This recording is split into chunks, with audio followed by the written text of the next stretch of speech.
At 69, Silas Reed had learned that cheap land was usually cheap for a reason.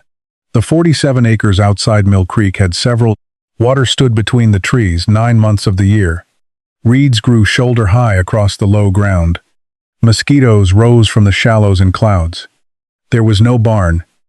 No usable road through the center, and barely enough firm ground to turn a tractor around. On the county map, it was Parcel Cent de Voigt. Around town, everyone called it the swamp. Silas first saw it at a county land sale on a cold February morning. The room was nearly empty. Most of the useful parcels had sold before lunch. A 12-acre pasture brought $26,000. 6 acres beside the highway went for almost $40,000. Then the clerk reached parcel 118, 47.3 acres. A photograph appeared on the wall. Brown, water, dead reeds, willow thickets. Someone in the back laughed. "What are we bidding on? Mosquitoes?" The clerk continued. The property had drainage limitations, seasonal flooding, poor vehicle access, no structures. Silas leaned forward. "What does it touch on the north?" The clerk checked the map. Old Miller Creek. That interested him.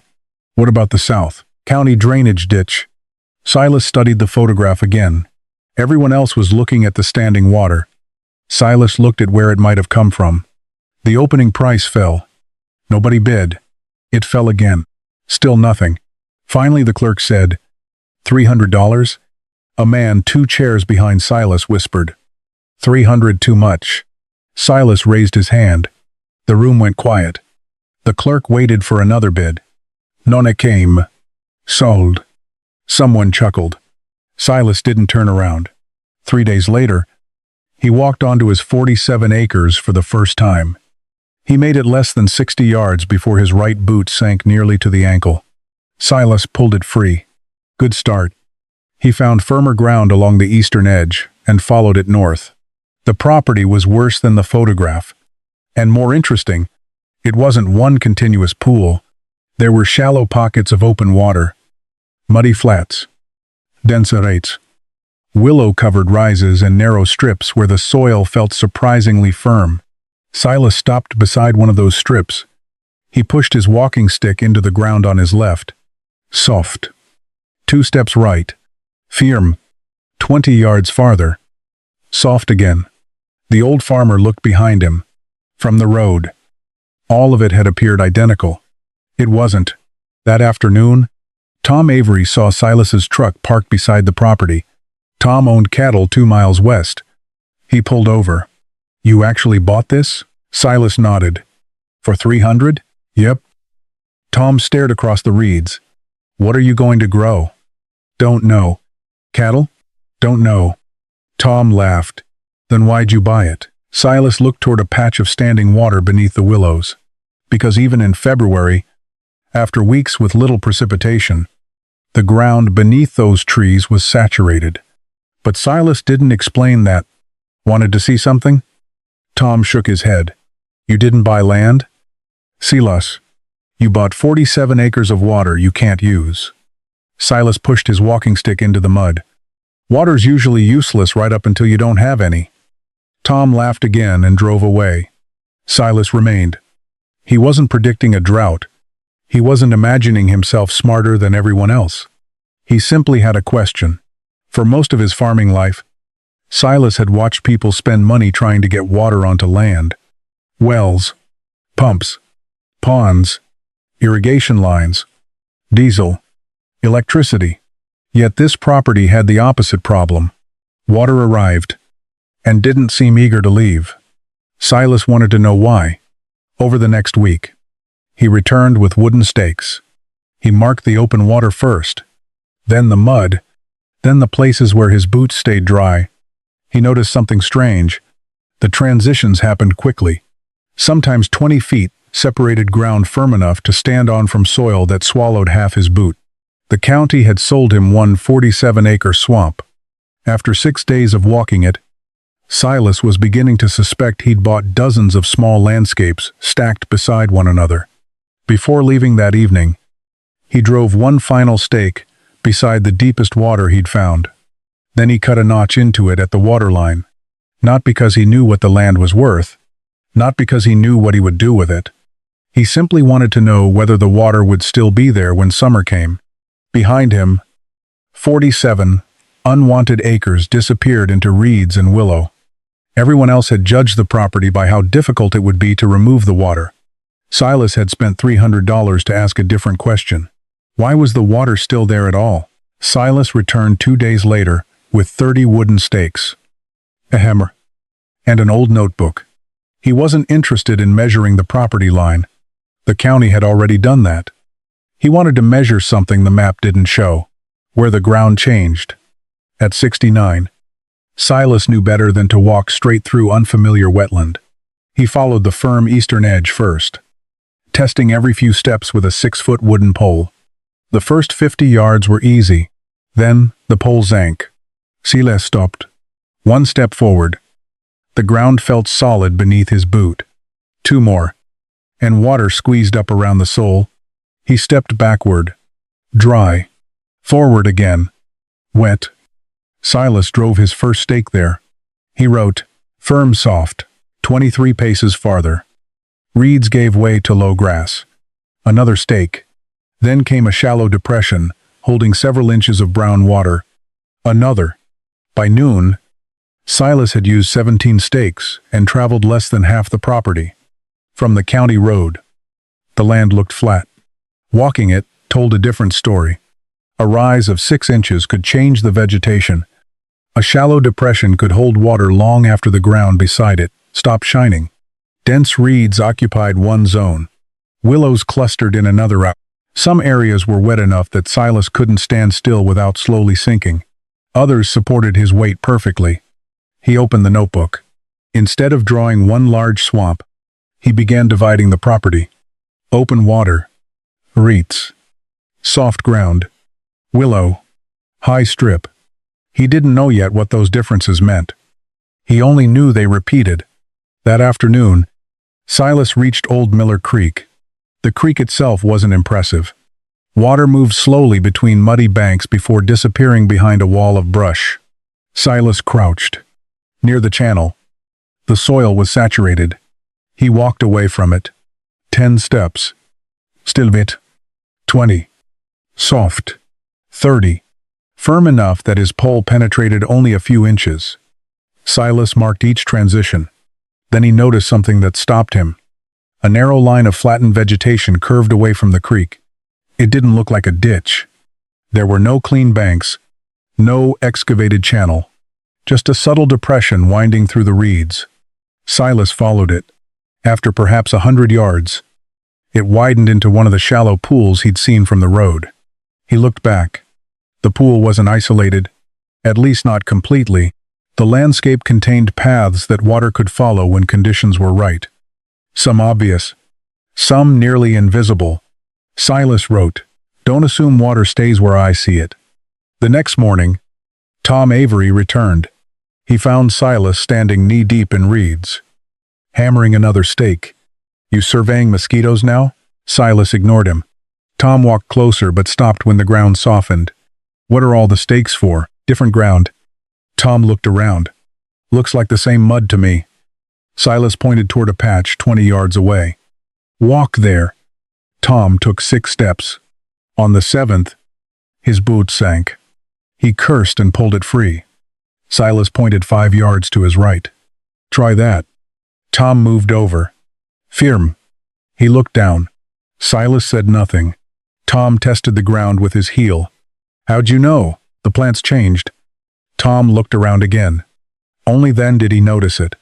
The tall reeds ended along an irregular line. Shorter grasses began almost exactly where the ground became firmer. Silas opened his notebook. "Ground tells you twice." Tom frowned. "What does that mean?" "Once when you step on it." Silas pointed toward the vegetation. "Once before you get there." After Tom left, Silas continued west. By sunset, 28 stakes stood across the property. Seen individually, they looked meaningless. Together, they began revealing a pattern. The wettest ground wasn't randomly scattered. Neither was the vegetation. Neither were the firmer strips. Water, elevation, soil, and plants appeared connected. Silas stood on the highest patch he'd found and looked across his $300 purchase. The county had described it with one word: swamp. That word suddenly seemed almost useless. It suggested 47 acres of the same problem. Silas was seeing something else. Open water here. Saturated soil there. A dry ridge between them. A hidden low channel beneath the reeds. Willows marking another transition farther north. He still didn't know whether any of it would become useful, but he had learned the first thing that everyone who laughed at the property had missed. Silas hadn't bought 47 acres of one kind of land.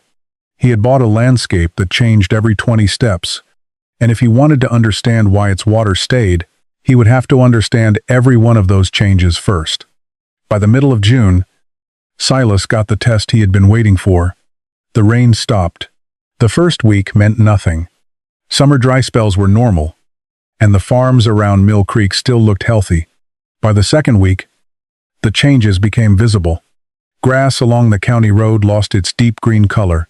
Dust collected on fence posts.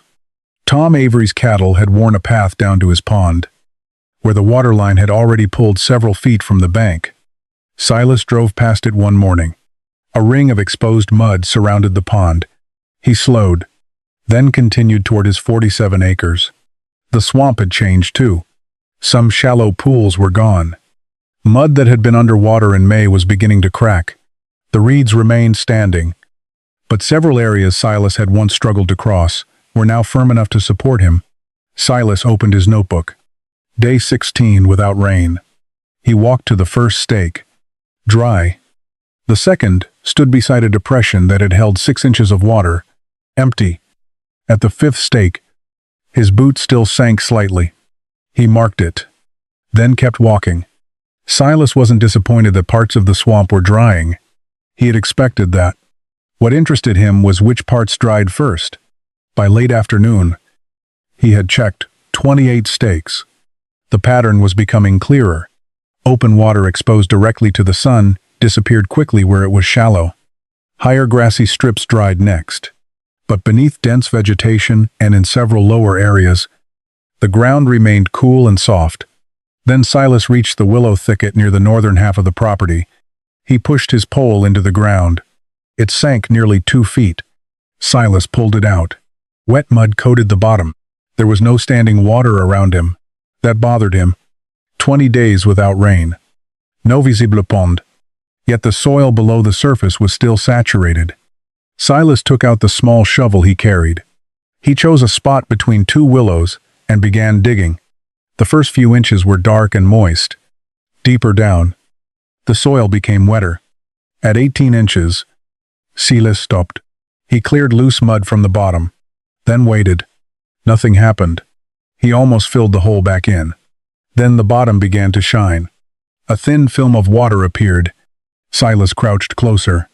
Slowly, water collected in the depression. Not a spring bursting from underground. Not a hidden river. Just water moving through wet soil into the space he'd opened. Silas touched it with 2 fingers. Cold. He looked toward the southern boundary. Less than a mile away. Farm ponds were already shrinking beneath the June sun. Here, he couldn't even see water until he dug for it. But it was still present in the ground. Silas wrote, Day 20, no surface water. Saturated below. Then beneath it. Visible water isn't all the water. He spent the next 2 days repeating the test. One hole near the high strip stayed almost dry. Another near the reeds became damp, but never filled. A third, farther into the willow zone, slowly collected water, just like the first. Silas marked each location with a blue-painted stake. Now the property contained 2 maps. The original stakes showed where the land changed. The blue ones showed where moisture persisted. The 2 patterns overlapped. Not perfectly, but enough to make Silas pay attention. On the 23rd dry day, Tom Avery stopped beside the road. Swamp finally drying out? Parts of it. Tom grinned. Might have yourself some land after all. Silas looked toward the reeds. Tom still thought dry ground was the improvement. Silas was beginning to wonder whether the opposite was true. He led Tom toward one of the blue stakes. The surface looked ordinary. No pond. No standing water. Silas handed him the shovel. D. Tom gave him a suspicious look but started. At a foot down, the soil became wet. A few inches farther, water began collecting. Tom stared into the hole. Where's that coming from? Silas looked across the 47 acres. I don't know yet. That was the truth. He wasn't going to invent an answer, because he liked the discovery. Maybe the low ground simply drained slowly. Maybe the soil stored more water. Maybe the creek influenced parts of the property. Maybe several things were happening at once. Silas needed more time. But after 3 weeks without rain, he knew something he hadn't known when he raised his hand for the $300 parcel. The swamp's most important water wasn't necessarily the water shining in its ponds. Some of it was hidden beneath his boots. And while everyone else was watching their pond levels fall, Silas had started measuring the water they couldn't see. By early July, Silas stopped looking for water first. He started looking at plants. 26 days had passed without meaningful rain. The change across Mill Creek was obvious now. Pastures had faded from green to yellow. Roadside grass had gone brittle. Tom Avery's pond had dropped far enough to expose a wide band of cracked mud around its edge. Silas's 47 acres were drying too. The shallowest pools were gone. Several muddy flats had hardened enough to walk across. But other sections refused to follow the same schedule. Silas wanted to know why. At 69, his knees no longer appreciated spending entire mornings pushing through shoulder-high vegetation. So he worked slowly, following the wooden stakes he'd placed months earlier. At stake 7, the ground was dry. Short grasses dominated there. 20 yards farther, the vegetation changed. Sedges appeared first, then taller reeds. Silas pushed his pole into the ground. Soft. He took 3 steps backward. Firm. Forward. Soft again. Silas looked down. The transition in vegetation almost matched the transition beneath his boots. He opened his notebook. Plants change where ground changes. He spent the next several mornings testing that idea. Silas didn't need to know the name of every plant. He needed to know where each kind preferred to grow. So he made simple symbols. Short grass. Reeds. Sedges. Willow. Then he marked where each appeared on his rough map. A pattern emerged. The willows clustered around several lower sections that had remained saturated longest. Dense sedges occupied ground where standing water had disappeared, but moisture remained close beneath the surface. The driest grasses dominated, the firmer rises. Silas began predicting the soil before testing it. At one location, a narrow tongue of sedges curved through an otherwise dry area. He stopped at its edge. No water was visible. The surface looked almost as dry as the ground around it. Silas pushed his pole down. It sank 18 inches. He smiled. Then he followed the plants. The strip curved north, across a shallow depression, between 2 willow clusters. Eventually, it reached one of the blue stakes where Silas had previously dug a hole and found water collecting below the surface. He stood there for several minutes. The plants had drawn a line his eyes couldn't see in the terrain. Not a pipe. Not an underground river. A moisture pattern. Silas wrote, "Vegetation may show where water lasts longer."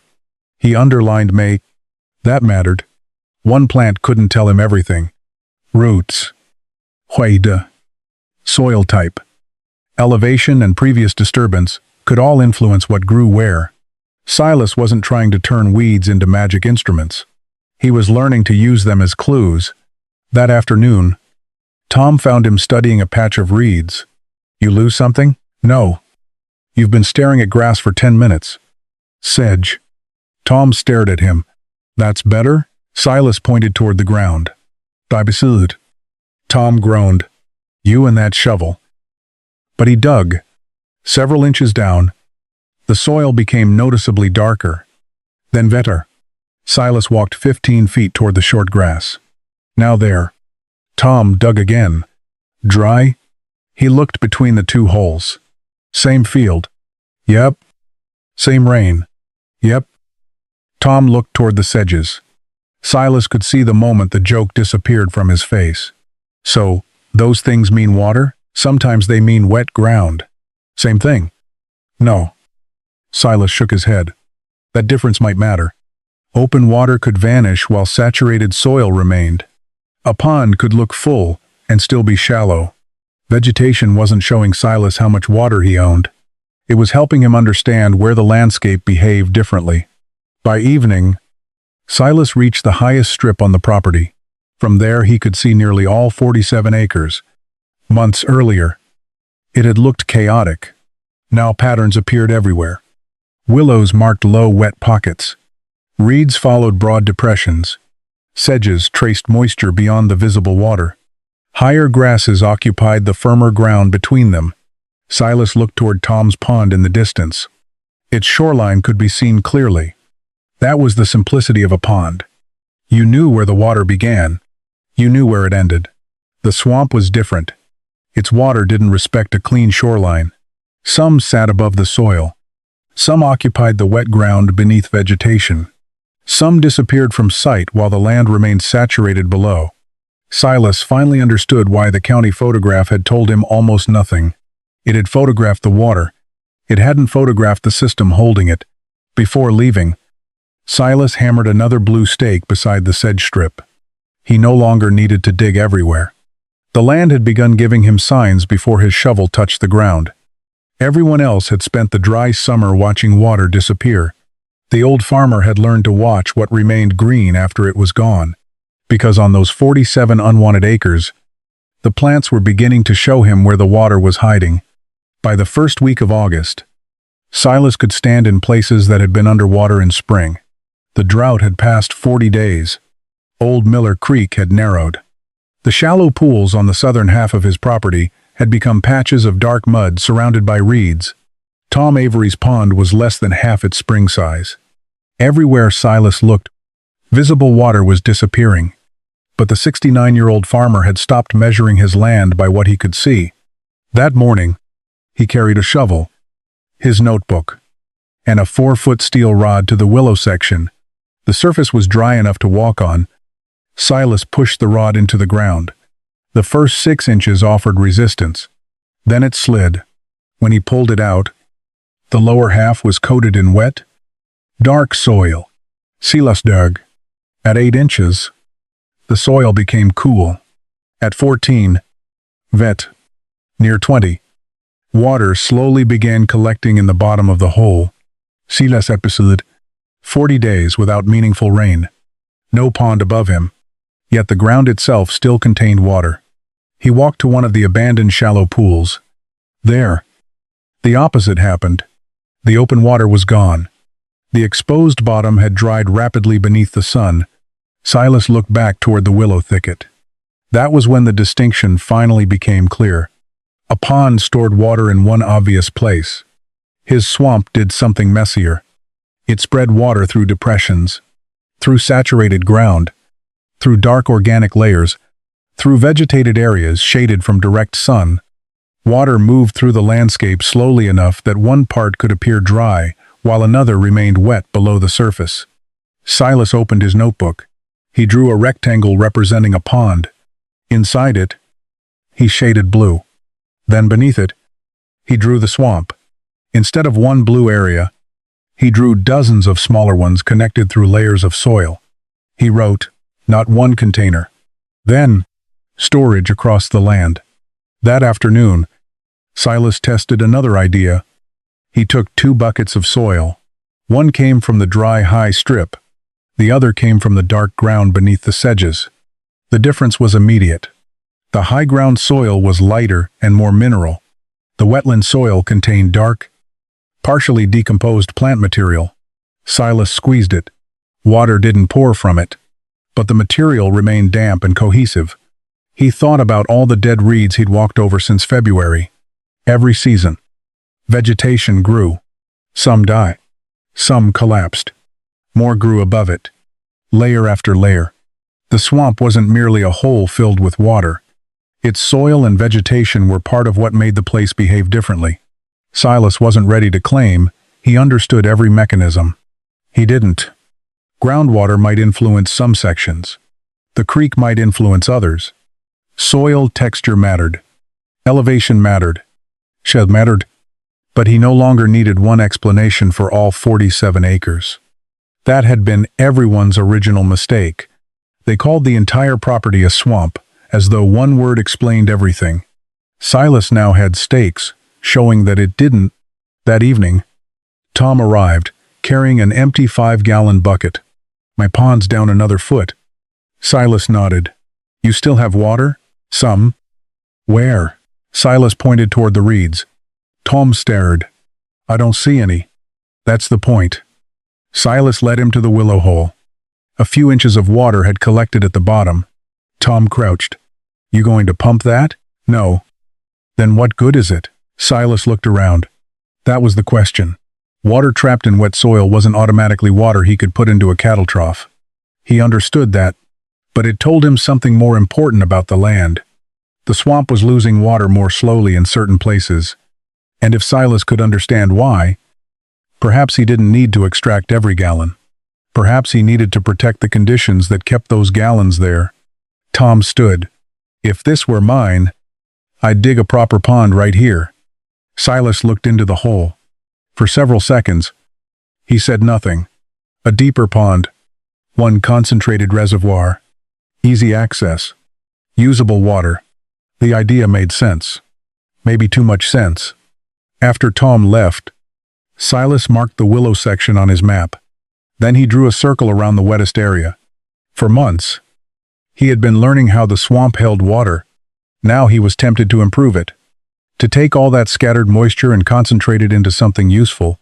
A real pond. Silas closed the notebook. He didn't know it yet, but that idea would produce his first serious mistake. Because the old farmer had finally discovered that the swamp itself was a reservoir, he had not yet learned the more difficult lesson. Sometimes the fastest way to damage a system is to improve the part you understand before understanding the whole. Silas waited 4 days before bringing the tractor in. He should have waited longer. The wettest section beneath the willows seemed like the obvious place, even after more than 40 days without meaningful rain. The soil there remained saturated below the surface. If scattered water could survive that long, Silas reasoned, a deeper pond might hold even more. One concentrated reservoir, easy to see, easy to pump, easy to use.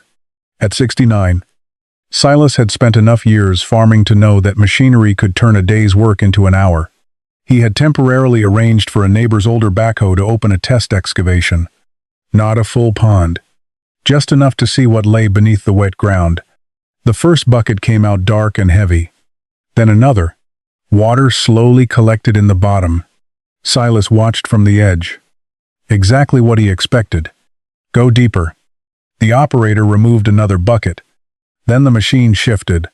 Only slightly, but Silas noticed the left rear tire had sunk several inches. The operator repositioned. The tire sank farther. Hold it. The engine idled. Silas walked around the machine. Water was appearing where the tires had compressed the ground. The firm-looking surface had hidden saturated soil underneath. They placed boards beneath the tire. The backhoe crawled backward. For 10 minutes, it looked as though Silas's $300 swamp was about to swallow a machine worth far more than the land. Eventually, they got it onto firmer ground.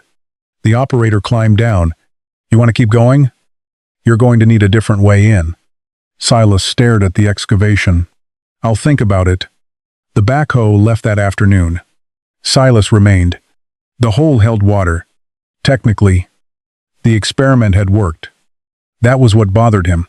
He had wanted a pond. Now he had one.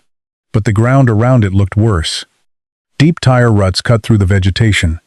A section of sedges had been flattened. Dark soil lay exposed to direct sun. And one of the subtle, shallow pathways Silas had mapped earlier now ended against a mound of excavated material. He opened his notebook. The old map suddenly mattered more than the hole. Silas followed the shallow depression toward the creek. Then back toward the excavation. The spoil pile crossed part of it. He moved several shovelfuls aside. Beneath them, The soil was wet. Silas stopped.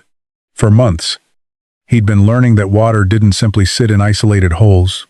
It moved, spread, paused, entered saturated ground, followed depressions so shallow that they were almost invisible. And in one afternoon, Silas had driven machinery through the middle of that pattern because a pond made more sense to him than a swamp. He returned the following morning. The excavation still contained water, but several surrounding areas showed changes. Water had collected in the tire tracks. One damaged section was drying differently, where vegetation had been stripped away. Silas drove a new stake beside it. Disturbed watch. Then he sat beneath a willow. Tom Avery arrived around noon. Heard you finally decided to make something useful out of this place. Silas looked toward the hole. Maybe. Tom smiled. That's a pond. Silas. I know what it is. Looks like progress. Silas picked up a handful of dark, wet soil. Does it? Tom looked confused. Silas didn't explain. The pond itself wasn't necessarily the mistake. The mistake was assuming that because he understood the usefulness of a pond, he understood what changing this particular wetland would do. He didn't. He didn't yet know which depressions carried water after storms. He didn't know how different wet sections interacted. He didn't know how much of the persistent moisture depended on vegetation, soil, creek levels, or groundwater. Yet he had started rearranging them. That evening, Silas took his shovel to the excavation. He reopened the shallow route, blocked by the spoil pile. Then he stopped. No more digging. No more machinery. Not until he understood the land better. He wrote one sentence across an entire notebook page. Stop trying to make it look like a farm. Silas looked across the reeds. For 6 months, everyone had asked how he planned to drain the swamp.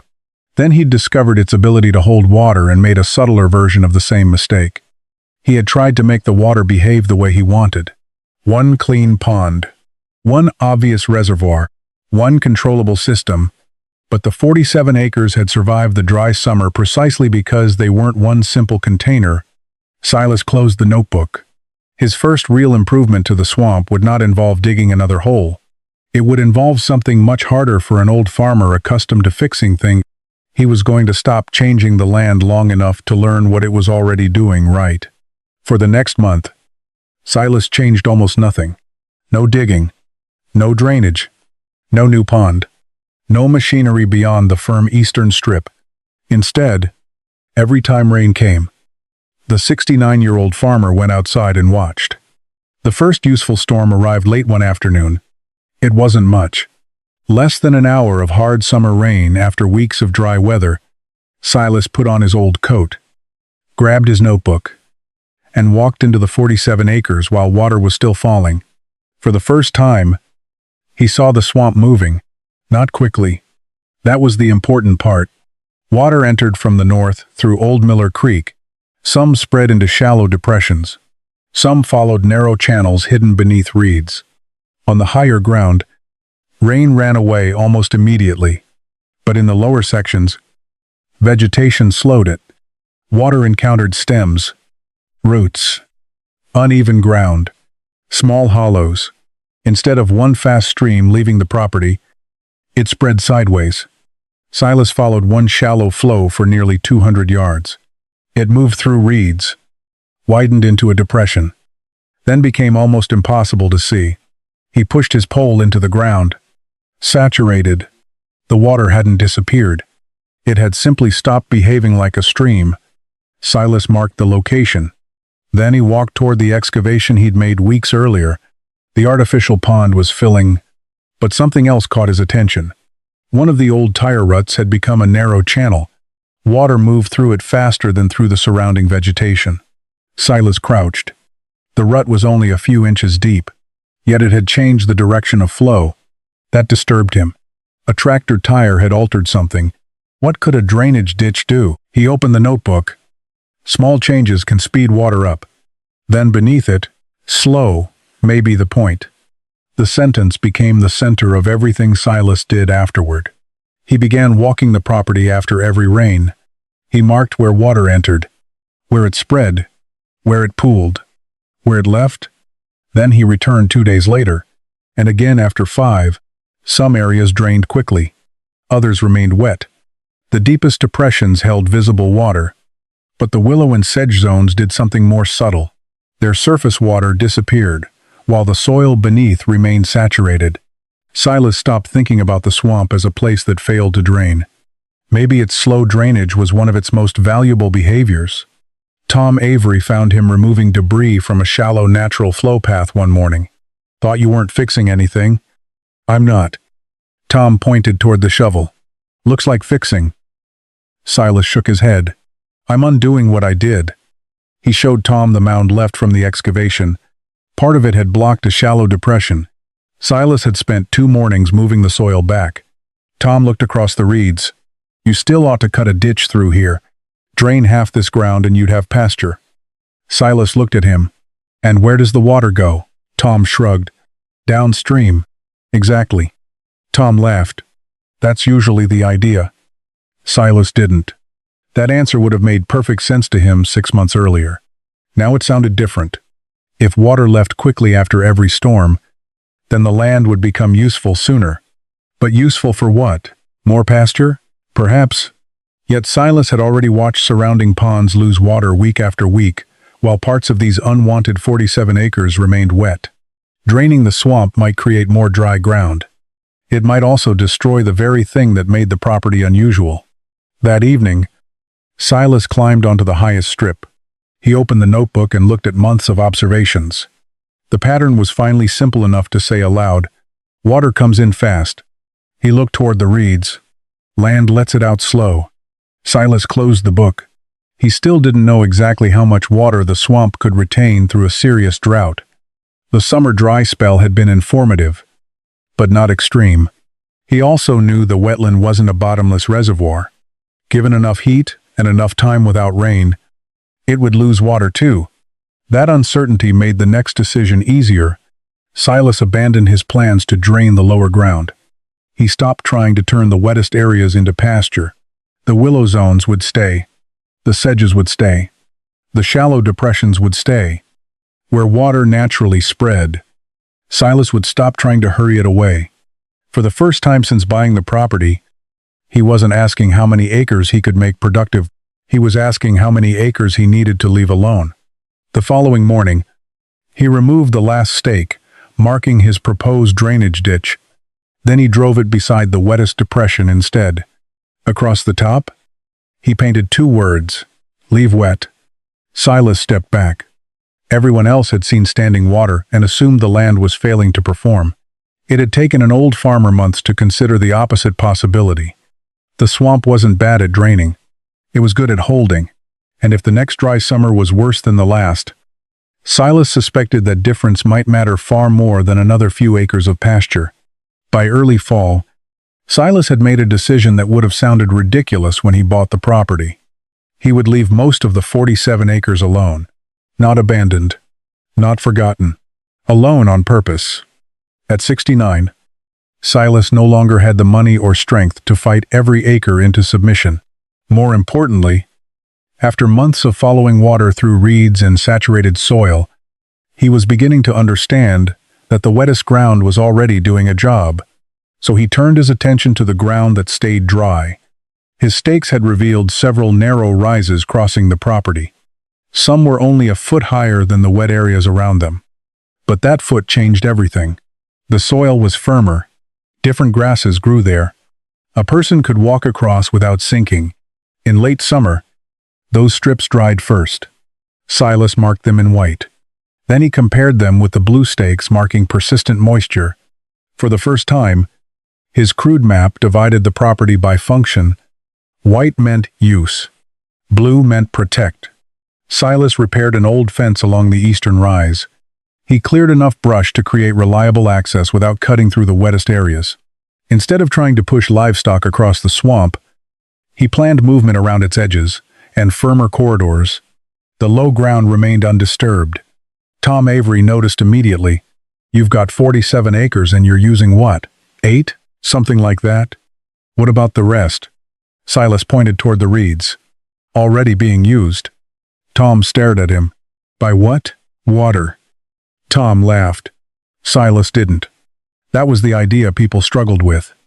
Land was supposed to produce something visible. Corn, hay, cattle, timber. If an acre wasn't producing something that could be sold, people assumed it was waiting to be improved. Silas had thought that way too. Now he saw the wettest acres differently. Their value might lie precisely in not forcing them into another job. He tested that idea during the next rain. Water entered the property. The higher strips shedded quickly. The lower vegetation slowed and spread it. The access route Silas had chosen remained usable because it followed elevation instead of crossing the wettest ground. He stood where the abandoned drainage ditch would have gone. Water occupied the shallow depression below him. Had he cut the ditch, much of it would have been given a faster path toward the southern boundary. Silas looked at his notebook. Months earlier he'd written, "Slow may be the point." Now he added, "Build around the water. Don't build through it." That became his rule. He didn't pretend the swamp could never be touched. He maintained access, cleared selected brush where necessary, watched for erosion, kept debris from creating problems in places where water naturally moved. But every intervention had to answer one question: would this make water leave faster? If the answer was yes, Silas became cautious. By October, his $300 property still looked worthless from the county road. Reeds remained. Willows remained. Mud remained. Mosquitoes certainly remained. There were no straight crop rows, no freshly drained pasture, no large new pond reflecting the sky. Silas considered that progress. One evening, he walked to the excavation he'd made during his failed attempt to improve the swamp. The small pond still contained water, but now he noticed what he would have missed months earlier. The pond itself wasn't the remarkable part. Around it, saturated soil extended beneath the sedges. Beyond that lay another depression, then a willow zone, then another wet pocket. The pond was only one visible piece of a much larger arrangement. Silas drove a white stake into the firm ground above it, then a blue one below. He stepped back. 2 colors, 2 jobs. The higher land could support the things Silas needed to do. The lower land could continue doing what it had done long before he arrived. Holding, slowing, storing. He had finally stopped measuring the swamp by how many acres he could convert. Instead, he was designing his use of the property around the thing nobody else had valued. Water that stayed. That winter, rain returned, and the shallow pools filled again. Silas watched water spread across the low ground. His white-marked routes remained mostly above it. The blue zones disappeared beneath reeds and reflections. For the first time, the 47 acres made sense to him as one system. Not every acre needed to do the same job, and not every productive acre needed to grow something. Silas had bought the property because he wondered why its water refused to leave. Now he had built his entire plan around protecting that answer. He didn't know that the following summer would bring the worst drought Mill Creek had seen in decades. But when it came, the old farmer would discover something important. The acres he had chosen not to use would become the most useful acres he owned. The drought announced itself quietly. No storm failed dramatically. No river disappeared overnight. The rain simply stopped coming. By the second week of June, Silas noticed dust gathering along the white-marked access paths. By the 4th, grass on the higher ground had begun turning yellow. By the 6th, people in Mill Creek stopped calling it a dry spell. They called it a drought. At 69, Silas had seen bad summers before. This one felt different. Day after day, the temperature climbed into the 90s. Afternoon clouds formed over the hills, darkened briefly, then passed without rain. Tom Avery's pond began shrinking. Silas drove past it every few days. First came a narrow strip of mud, then 10 feet, then 20. The cattle trails stretched farther down the exposed bank each week. Other farms showed the same pattern. Ponds that had looked permanent in spring contracted into smaller circles of brown water. Silas's swamp was drying too. He never pretended otherwise. At the first blue stake, standing water disappeared. At the second, mud replaced water. Several shallow depressions that had survived the previous summer were dry before July ended. Silas recorded every change. June 18, South Pool down 4 inches. July, 2 stake, 6 dry. July 11, open water gone at East Depression. Then he added something else. Willow ground still saturated below. Every week. Silas returned to the same monitoring holes. He pushed the steel rod down, pulled it out, checked the soil. The surface dried first, then the upper inches, but deeper in several blue zones. The rod still came out dark and wet. Silas began moving stakes as the visible water retreated. Each old position became a record. One stake stood 6 feet from the new shoreline, then 12, then 19. The swamp was losing water, but not everywhere at the same speed. That was what Silas watched. By August, Old Miller Creek had slowed to a narrow flow. The reeds around the shallowest areas showed stress. Some leaned brown against the dry mud. Silas walked farther north. There, beneath the willows. The temperature dropped slightly in the shade. He pushed his shovel into the ground. The first few inches were dry. Below that, cool. Deeper still. Vet? Silas crouched. He dug until a small hole formed, then waited.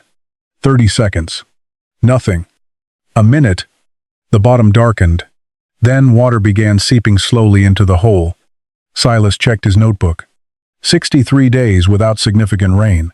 He sat beside the hole. The discovery didn't make him feel triumphant. It made him cautious. The swamp had reserves. That didn't mean they were unlimited. He had learned enough by then to understand the danger of confusing persistence with abundance. That evening, Tom drove onto the eastern access strip. He looked exhausted. My pond's about 3 feet at the center. Silas closed the gate behind him. How many cattle? 56. You moving them? Might have to. Tom looked across the property. Most of what he could see was reeds, mud, and yellowing vegetation. So much for your swamp. Silas didn't answer. Instead, he led Tom toward the northern blue stakes. They crossed one dry depression, then another. Tom looked around. Where's the water? Silas kept walking. The vegetation changed. Short, dry grass disappeared. Sedges became thicker. Then came the willows. Silas stopped. Push that in. He handed Tom the steel rod. Tom drove it into the ground. When he pulled it out, the lower half was coated with wet soil. Tom stared at it. Silas walked farther. Between 2 willow clusters lay a pool. It was much smaller than it had been in spring. Its banks were exposed. Mud surrounded it, but there was still open water. Tom stood silently. How deep? Don't know exactly anymore. You pumping it? No. Why not? Silas looked at the shrinking pool. Because I want it here tomorrow. Tom frowned. You've got water and you're not using it? I've got a system losing water slower than yours. Silas pointed toward the surrounding wet ground. If I start treating this like a tank, I'll find out how fast I can empty it. Tom looked toward the pool again. For months, he had thought Silas was protecting useless acreage. Now his own pond was approaching the bottom, while the land nobody wanted still held water. But Silas knew the real test hadn't arrived yet. August was only half over. The forecast showed heat. No meaningful rain. And every morning, another farmer drove past a pond with more mud around it than the day before. Silas returned to the deepest pool that evening. He hammered a stake at the new water line, then carved the date into the wood. The previous marker stood 23 feet behind him. The swamp was retreating. There was no miracle, no endless spring, no secret underground lake. Just 47 acres that had spent months slowing, spreading and holding water before the drought ever began. Silas looked across the exposed mud. For everyone else, the question was becoming, how much water do we have left? For the old farmer, the question was different. How long could land designed to let water stay keep refusing to let it go? By the end of August, Tom Avery's pond was gone. Not completely. At the deepest point, a brown pool remained, perhaps 20 feet across. But the pond that had watered cattle for decades had become a bowl of cracked mud surrounding a puddle. Tom moved his herd. He wasn't the only one. 2 farms farther south began hauling water in tanks. Another rancher drilled deeper and found less than he'd hoped. The county restricted non-essential water use. Every conversation in Mill Creek eventually became about the same thing. Water. Silas's 47 acres looked terrible too. The southern pools had vanished. Reeds had browned along their edges. Mud flats hardened beneath the sun. Even several bluestake areas no longer produced water when Silas dug into them. The old farmer crossed each one from his notebook. He didn't pretend the system was invincible, but 3 areas remained. All were in the northern half. All were associated with the same pattern Silas had spent more than a year mapping. Lower ground, dense vegetation, persistent saturated soil, and connections to the slowest draining parts of the property. The largest remaining pool had shrunk dramatically, but it was still water. Silas measured the shoreline that morning. The newest stake stood 31 feet from the one he'd driven earlier in summer. He wrote the date, then checked the soil beneath the willows. Wet. Not merely damp. Wet. A truck stopped on the eastern access road. Tom climbed out. Another farmer, Carl Benson, followed him. Carl had been in the room when Silas bought the property for $300. He had laughed louder than anyone. He wasn't laughing now. Heard you've still got water. Some. How much? Silas closed his notebook. Less every day. Carl looked across the dry reeds. This? Silas nodded. Where? Silas started walking. The 2 men followed. They crossed the southern depression. Carl looked around at cracked mud. This is what everybody's talking about? Silas kept moving. Then the ground changed. Silas didn't need his pole anymore. He could see it. The vegetation told him first. Dry grasses gave way to sedges. The soil softened. Willows thickened ahead. Then they came through the trees. Carl stopped. The remaining pool lay below them. Small compared with spring. Muddy around the edges. Unimpressive by almost any normal standard. But in late August, after neighboring ponds had collapsed, open water looked different. Carl walked to the edge. Where's it coming from? Silas looked at the saturated ground surrounding them. Same places it's been coming from. Carl waited. Silas pointed toward the wet soil. You're looking for a hole full of water. That's a pond. Exactly. Silas pushed his steel rod into the ground several yards from the shoreline. When he pulled it out, wet soil covered the lower section. This place didn't start storing water at the edge of that pool. Carl looked around. For the first time, Silas could see him trying to understand the landscape rather than the pond. The visible pool was only what remained above the surface. Around it were acres that had spent spring and early summer becoming wet. Depressions had slowed water. Vegetation had interrupted flow. Saturated soil had held moisture after standing water disappeared. Not forever, but longer. Carl crouched beside the pool. How much can we pump? Silas's expression changed. Way? My cattle need water. So do Tom's. I'll pay. That isn't the problem? Carl stood. Silas pointed toward the old shoreline stakes. You see those? Carl nodded. That's where the water was. Then Silas pointed to the newest one. This is where it is. The distance between them explained what Silas didn't need to. The swamp was surviving the drought. It wasn't defeating it. Silas had spent more than a year protecting the land's ability to hold water. A large pump could undo that advantage quickly. If I let everybody pull whatever they need, Silas said, this becomes another empty pond. Carl looked at the water. So you're just going to leave it? No. Silas had already considered that question. He would allow limited emergency access where it could be done without damaging the wettest zones. Small quantities. Livestock emergencies first. No unrestricted pumping. No trucks driven across saturated ground. And every withdrawal recorded. Tom looked toward him. You plan that? Silas shook his head. I plan not to empty it. That afternoon, Silas established a filling point on firm ground near the eastern side. Not at the remaining pool. Water access had to be controlled without tearing apart the area that retained it. Carl took only what Silas allowed. Tom did the same. By sunset, word had spread. The $300 swamp still had water. Silas hated that description. It made the story sound like luck. The swamp had lost enormous amounts of water. Some parts were as dry as the neighboring farms. But the sections Silas had refused to drain were still holding on. That evening, he returned to the deepest pool. He drove another stake at the shoreline.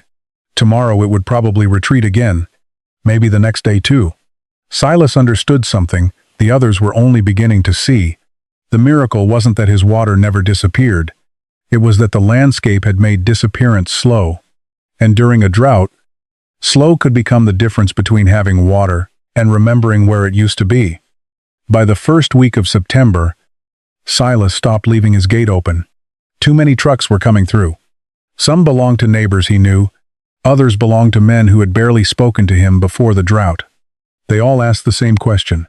How much water do you have? Silas always gave the same answer. Not enough. That confused them. Everyone had heard that the old man's swamp still held water.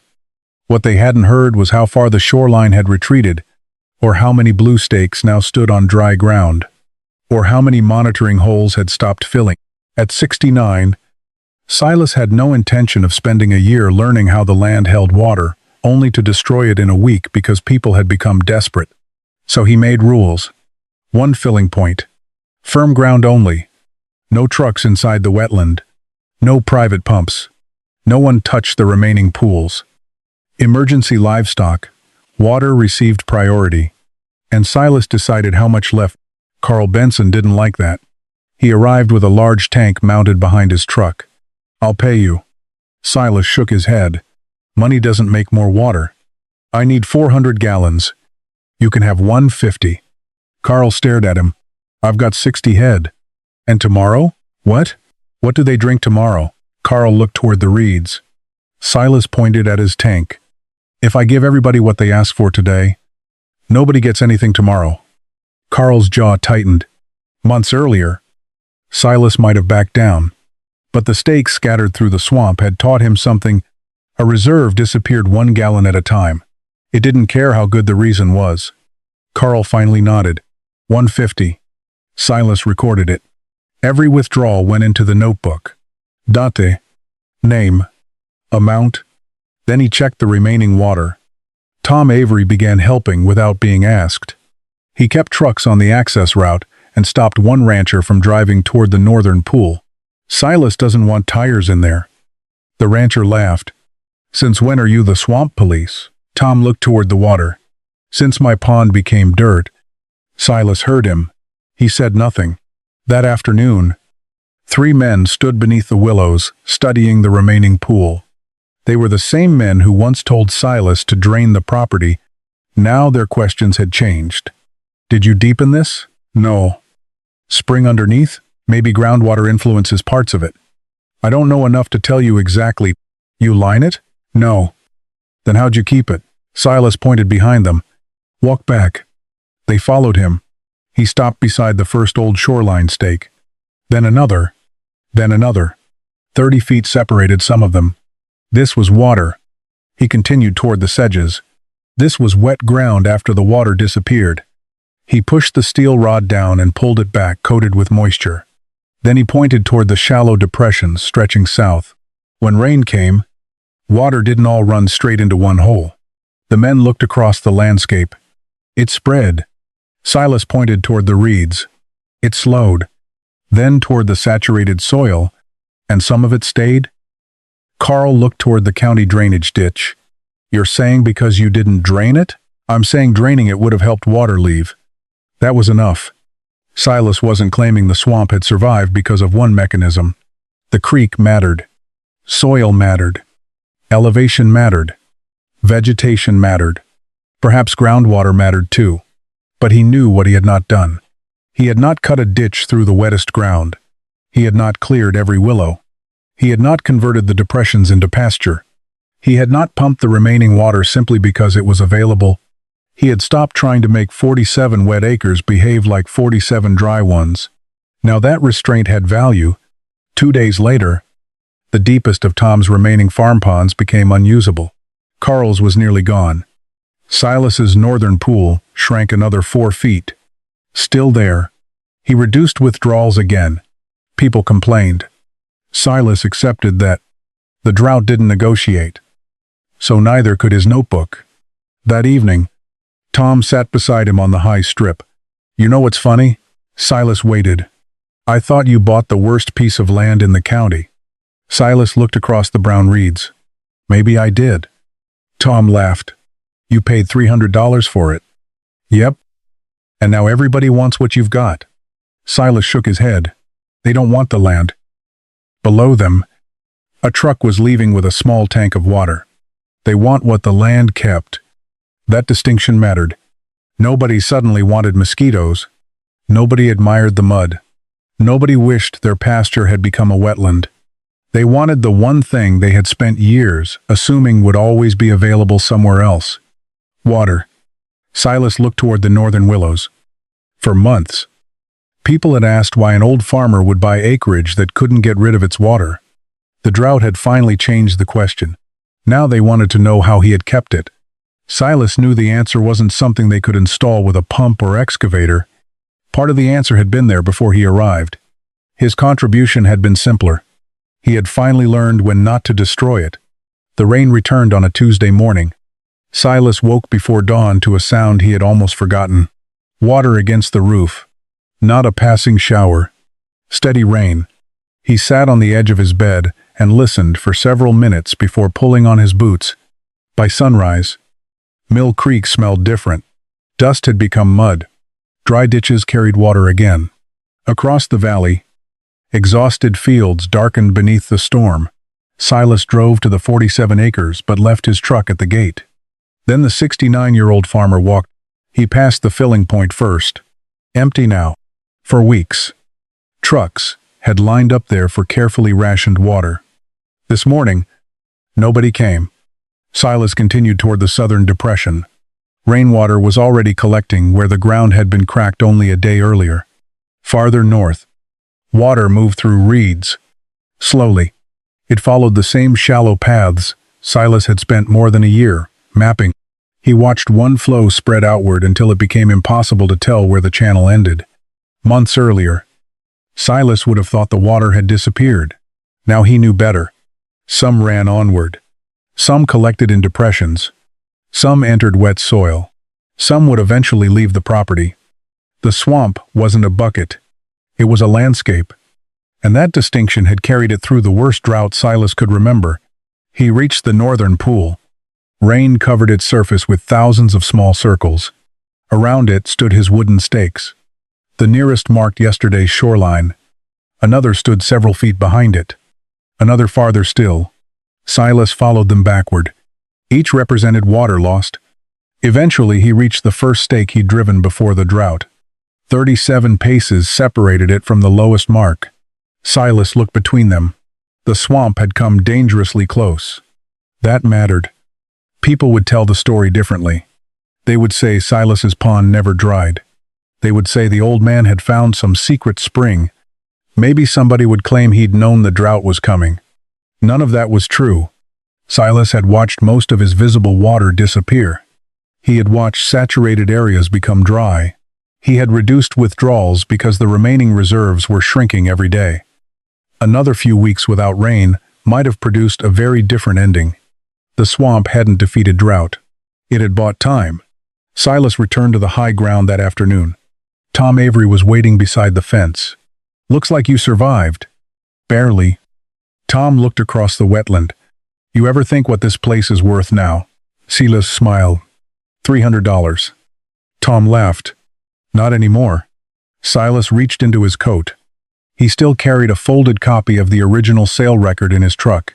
He opened it. "Sushutsi. 3 acres. Purchase price, $300. Tom shook his head. "Best deal you ever made." Silas looked toward the reeds.